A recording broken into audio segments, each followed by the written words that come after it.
Today we're going to talk about a pyramid scheme and why they're illegal. If you look at the picture here, you will see that it looks the same as a 2 by 5 MLM matrix. And in fact, a lot of people are confused about the difference between a Ponzi scheme and an MLM. MLMs are legal and Ponzi schemes are illegal. But this graphic presentation can be used to demonstrate both things. So what's the difference? The difference is that people in an MLM program, because you hear about, people saying, oh, the people at the top make all the money. Well, if this was an MLM program, this person at the top would build his organization, build his network, which is the same thing that's done in any kind of formal, traditional, non-MLM business.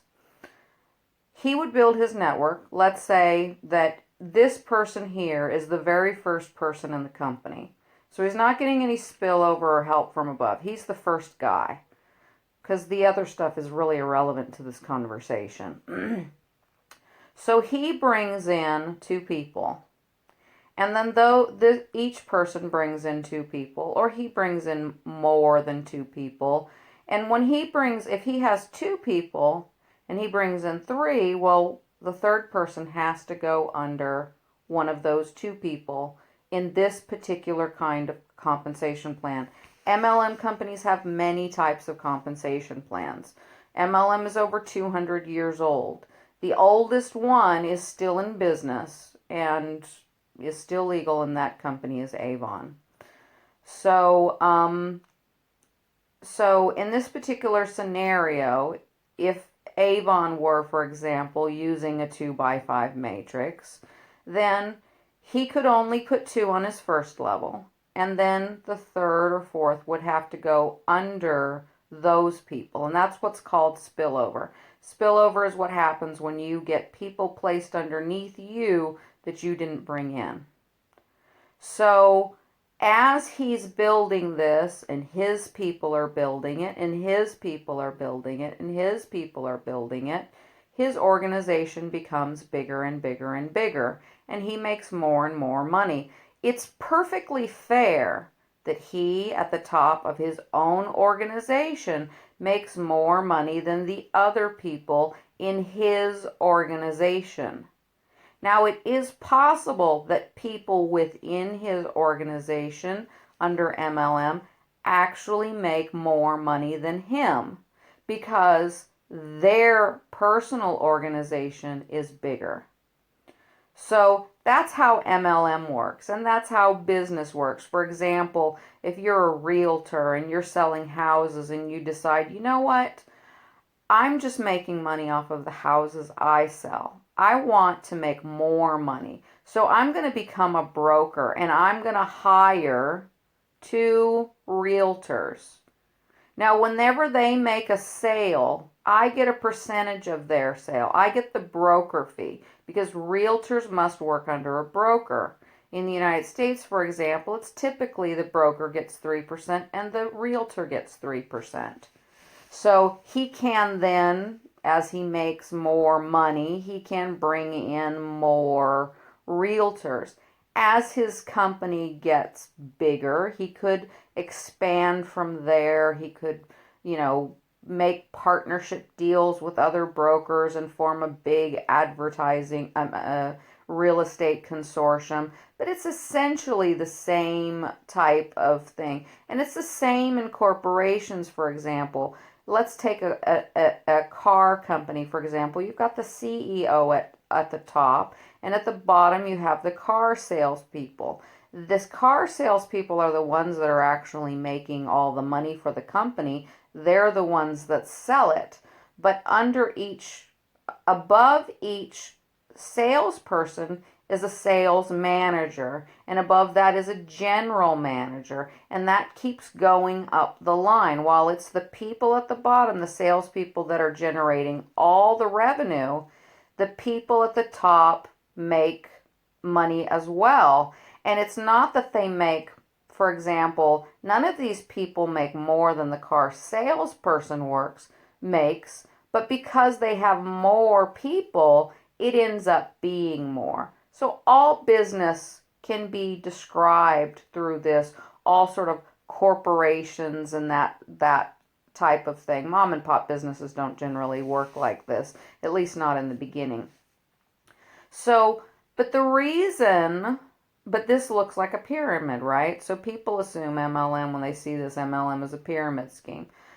But MLM doesn't have to use, but pyramid schemes don't have to use this model. That's not what makes it a pyramid scheme. It could have, an unlimited number of people that go directly under this person, and it could be just one level where he doesn't get anything for the people, and it could still be a pyramid scheme.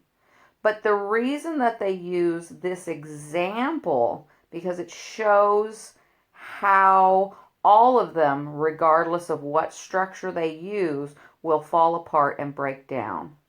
So this recording refers to HYIPs, a large majority of revenue share programs, that sort of thing. And while I'm going to use an example that pays out more money, I'm not going to use a smaller number, because the number doesn't matter for this demonstration. And if I use a smaller number, a smaller percentage, it will be harder for most people to understand. So while I'm going to say, okay, that the rev share or the particular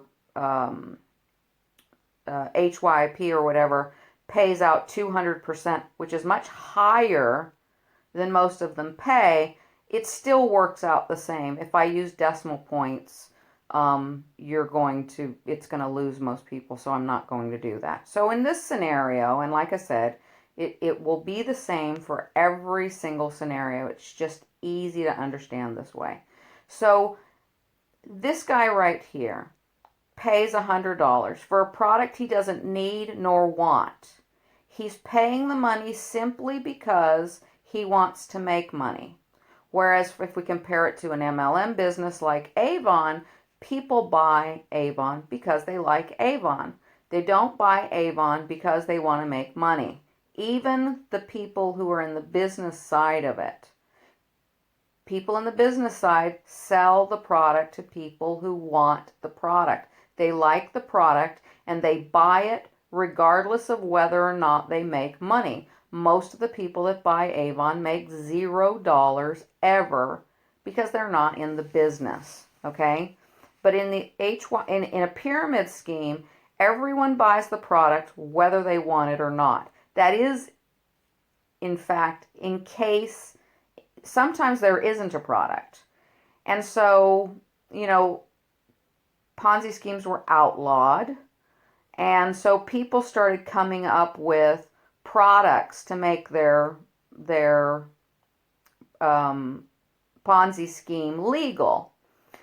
So, but it's still, you'll still hear about MLM companies getting busted for being a Ponzi scheme, because some of them still are. The government's not stupid, and if you're selling a product that costs anybody, anywhere, $10, that anybody can get that product anywhere for $10, and you're selling it for $100, that's a pyramid scheme. So, there was a big one many years ago where they printed up posters of art and they were selling them for like $200, and they got shut down by the government because a poster's not worth $200. They weren't autographed or initialed by the artist or anything like that, like some of those types of things. So a lot of people think that they can outsmart the government and do that. Now, one of the reasons that Ponzi schemes go for so long and run so long is because there are so many of them that there's not a single government in the world that can stop them all. They literally get tens of thousands of complaints a day, and it is not possible for any government to do anything about that. So what they do is they deal with the ones where people have complaints. And the interesting thing is, they'll only deal with it as long as people continue to complain. So I'll take a big one from the past, and that's Zeke Rewards, a relatively recent one. He's on trial right now. And that went for a very long time because no one was complaining. And when they started to run out of money, like I'm about to describe to you, instead of not paying the people who were getting money off of it, they stopped paying because it was a penny auction. So people would pay for an opportunity to share in the revenue. The revenue was simply all coming from people buying because they wanted to make money. Now they had the auction, and what ended up happening when they didn't have enough money because the Ponzi scheme started to collapse, they started not giving the people who won the auctions their products. And it was those people who complained. And they kept complaining and kept complaining until the government came in and did what they did. I have seen instances where the government was investigating a particular individual or an individual company, and they were doing it because they got lots of complaints. But then the people stopped complaining, and even though they had tons of evidence, everything that they could to convict the guy, when the people stopped complaining, they stopped doing anything about it. They stopped taking any kind of action.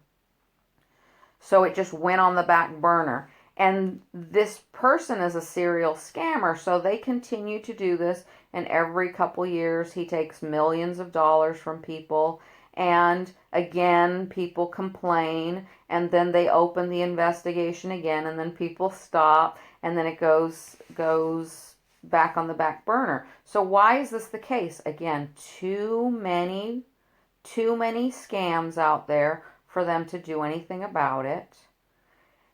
And another reason is because it's all about votes.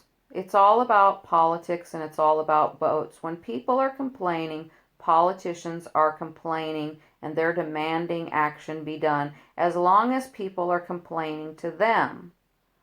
But once people stop complaining, the politicians stop saying do something about it, the agencies stop getting pressure from the people, and then they just go on to something where they're getting pressure from the people. So that's one of the big reasons why you see serial scamming. Oftentimes, though, they'll shut these down before they ever even get caught. It was, had Zeke Rewards not had its auction and just, did some kind of advertising type thing, they wouldn't have gotten complaints until the Ponzi scheme collapsed. So we're going to talk about why it's a mathematical certainty that the Ponzi scheme will always collapse. There's no way. You hear all these people talking about how, this and this and this and this and this won't collapse because of this and this won't collapse because of this. We're putting people in at the bottom. We're using part of the money to put them in at the bottom. All of this type of thing. It doesn't change anything. It is mathematically certain. It is guaranteed. It's just a matter of time, and I'm going to explain to you how that happens. So here we have John. And John has paid $100. And John has been told in 60 days he's going to get $200. Okay? So one of the key things in a Ponzi scheme is there is a time frame of return. Okay? No business in history knows how much profits they're going to make. So when someone tells you, I'm going to share profits with you and I'm going to pay you at any time frame, you know right then and there that that's a Ponzi scheme.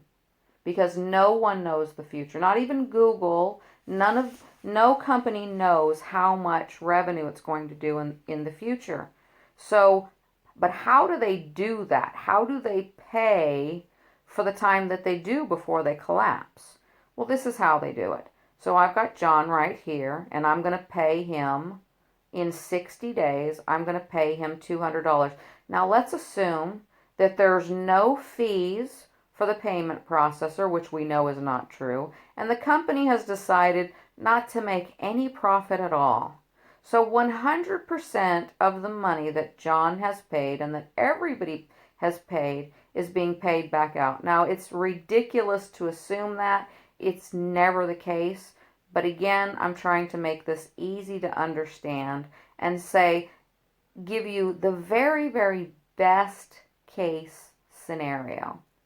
So, it can't get any better than this. You know what I mean? Just 100%, no bank fees, no payment processor fees, the company paying for everything themselves out of their pocket and not keeping a dime of the money that comes in, okay? Doesn't exist, but for this scenario, you will see that even if that was the case, it wouldn't work. So John pays $100, and he's told by the company that in 60 days, or the time frame also does not matter, because the pyramid will still collapse.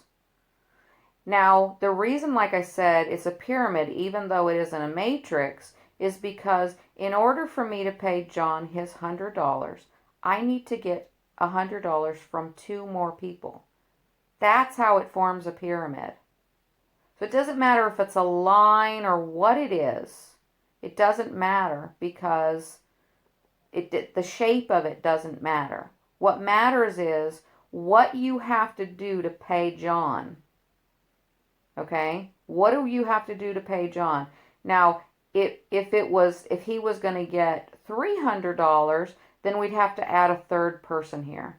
And see how there's 2 legs, one under this person and one under this person? If it was $300, that'd be a third leg. If it was $400, there'd be a 5th leg. Okay? But regardless, it's always going to form the shape in the way that it pays out. So in order to pay John, I need $100 from this person and $100 for this person in 60 days. I've got to do that in 60 days. Okay? Now I have to pay these 2 people in 60 days. So I have these 2 people. Okay? So now within 60 days, I have to have in 60 more days, I've got to get 4. Okay? In 60 more days, I got to get 8. Now, in the beginning, this is easy. It's not a lot of people. But as the pyramid starts to get wider and wider, it becomes impossible. You can't predict the time frame, but see how it moves to impossible. Now, a lot of people think, well, if I get in quick and get out quick, then I'll make money. There's also no guarantee as to how quickly it will collapse. It doesn't have to go all the way down here. The only thing that needs to happen is for somebody to come out with something better that people perceive as better, and the people in here will take out their money and put it in there.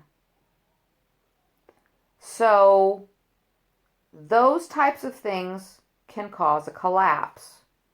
Now, the reason that they're illegal is because in this scenario here, and let's assume it goes much, much farther. In this scenario here, when it collapses, provided John didn't put his money back in and he kept it, John wins, this person wins, this person wins, this person wins, this person wins, this person wins. All these people win, okay? But the bottom people, which is more than all the people at the top, they all lose. And this is why it's illegal. Because the majority of people will lose their money. It's guaranteed. And you might say again, well, if I get in early. Okay, again, as I said, there's no guarantee to how quickly it will collapse. Some have gone for years. Some crash in their very first day. This is the most highly addictive thing that I know of, and I'll tell you why. Ponzi schemes, once you get in, are the most addictive thing in the world because people believe that money is the answer to every problem they could possibly have. It is the miracle savior of their life. So when people get involved in these and they're making money, and again, really what's happening is it's just the same money circling over and over and over. So John got his money, and what does he do? He puts it back in because he wants to make more money, and so that pays back this person, okay? And, well, not this person, because you need another person like John. You need two people to pay back this person. So a lot of that goes on. But what happens is John reaches the point of John's goal. John says in the beginning, I'm going to take my money and I'm going to put it in. And the first thing I'm going to do is I'm going to get my money out. So I got $200, so I'm going to take my $100 out and I'm going to keep putting my $100 back in. Now that's still money. And John looks at it and he says, I have nothing to lose by keep rolling this money back into the system, back into the system. And all these people have the same idea. But each of these people have this idea that once it reaches a certain amount, then they're going to start taking some of it out or all of it out. So what happens is, as the pyramid gets bigger and bigger, a larger number of people reach that point at the same time. So let's say all these people wanted to make $50,000. They said, I'm going to let it ride until I make $50,000, and then I'm going to start taking out $1,000 every time. Doesn't matter what the figure is. The more and more people that reach that point at the same time will also cause a crash.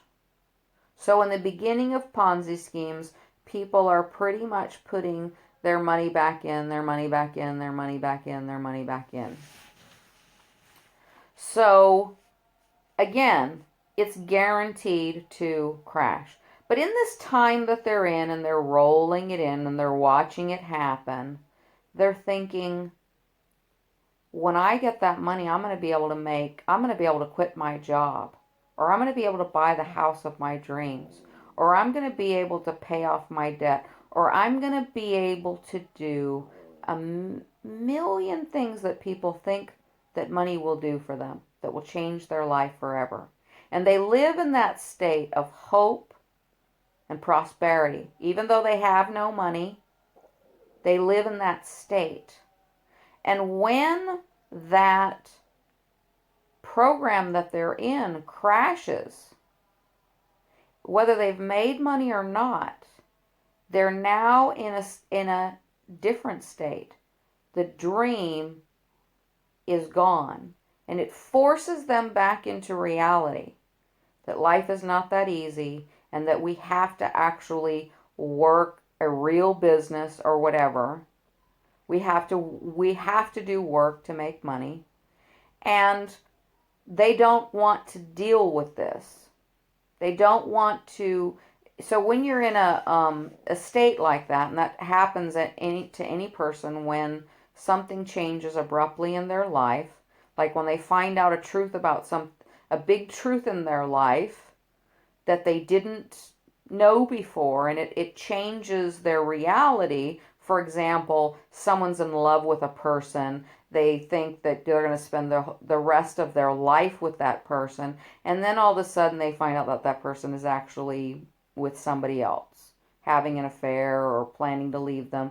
It changes their reality. And at that point, they go into the state of, do I believe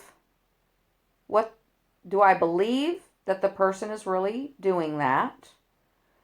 If I choose not to believe, I get to stay in my beautiful reality. If I believe, then my whole world in that regard is destroyed. So oftentimes, people will choose to stay believing what they believe rather than face the truth, because believing what they believe makes them happy. So these people, when the pyramid collapses, if they've made any money, they'll take that money and put it into another one, or they'll get more money and put it into another one.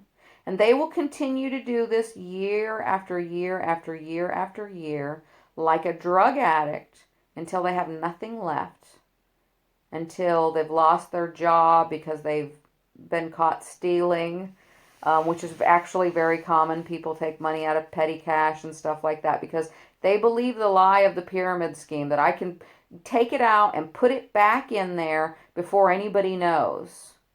They mortgage their houses without telling their spouses. They use their kids' college funds. They use all, because they're like an addict. They have to, in order to feel right, they have to be in it. And what happens to these people, because I've been online for 15 years and I've watched these things, and I've watched people, I've worked with hundreds of thousands of people over the years. And while I've explained this to them, the majority of them choose not to listen to me. And I watch as their life goes into shambles. Because in this scenario here, you're right here. But the next one, you may be down here. And then you might get into another one where you're right here. And then again here. In the end, you're going to be worse off. You're going to be worse off. Not to mention that, but there are a lot of people that lie about how much money they make, because whether it's just because they're unethical or because they actually believe they're doing the person a favor by lying to them, because they believe that if people just get there too, that we're all going to get rich. And if I can convince them to do that, then we'll all get rich. So they lie and say they're making money when they're not, because they have rationalized in their mind that they're helping people. Just got to convince them that it will work, and it will work. So that's why it's so addictive. Now, if you believe in we reap what we sow, if you believe in this philosophy, this belief that what you do in this world comes back to you, then you have to know that if you're one of these people up here who made money while these people lost their money, and your money came from the people who lost their money, then what you've sowed and what you should expect to come back to you in your life is not very good. So, there's a lot of talk out there from, people who, like somebody told me one time when I said, well, that's a pyramid scheme. And they said, well, the government's a pyramid scheme. The government, while again, like MLM, might look like this, okay, it's not a pyramid scheme, because people are not paying into the government for a chance to make money. People are paying into the government because they have to. Because if they don't, they will go to jail. So people are never going to stop paying their taxes, so it's not a Ponzi scheme. A Ponzi scheme is where people are buying something they do not want or need, truly do not want or need, for a chance to make money. Because when they no longer are making money, they stop paying. And again, in that scenario, it would collapse. So let's say, for example, we didn't put a timer on it, and we said, when this happens, you'll get this and this and this and this. So what happens is, in the beginning, people are getting paid at some type of rate, some type of time frame. It may be they're getting paid, um, in every month or every 2 months. So people start going, okay, well everybody's getting paid once a month. So people decide, okay, well, I can do this and once a month is good for me. But as it gets wider and wider and wider, the time gets spread out. And now it's 2 months and now it's 3 months. And what happens is people stop paying completely because the time frame is too long and somebody else is promising something better. So regardless of the scenario, if people are buying the product that don't use it or want it or need it, this is going to happen. And you hear about, like MLM companies where people talk about they have a whole garage full of products. They're buying products they don't want or need. Way more than they could ever possibly use. They're turning their MLM company into a pyramid scheme. Because everybody's buying products they don't need. Because nobody needs a garage full of products. So again, a pyramid scheme can happen in a real MLM when not the company, but the people start to play games and say, well, we're all going to buy $10,000 worth of products, and then we'll make this much money. So again, the product has to be something that people need. It has to be of value. Now, of course, when we join an MLM company, we are buying the product even possibly more than we can get it from somewhere else. Maybe the grocery store sells that juice for $10 and the MLM sells it for $11. Okay? People are still willing to pay the $11 even though they can get it for $10 because there's an opportunity to make money. And there's nothing wrong with that at all. That's not the same situation. That doesn't cause a problem. Because as long as the product is good and people will buy the product simply for the product, it won't create a Ponzi scheme. Now, when we look at most of the revenue shares that I've seen, they're all banners or some other type of, advertising, looking at ads or that sort of thing. But if you look at them, there's no sort of requirement that people go in and, like a lot of them, oh, you get a banner on the page. For everyone you get a banner on the page. But nobody's going to look at the banners. So the advertising has no value at all because no one's going there to look at them. So the people are in fact buying something they don't want or need because they want to make money, and that cannot stand. Now, there are ways to share revenue with people. There are advertising products that have true value, but this model of a time frame with a fixed percent cannot be done through the sales. That is not sharing revenue.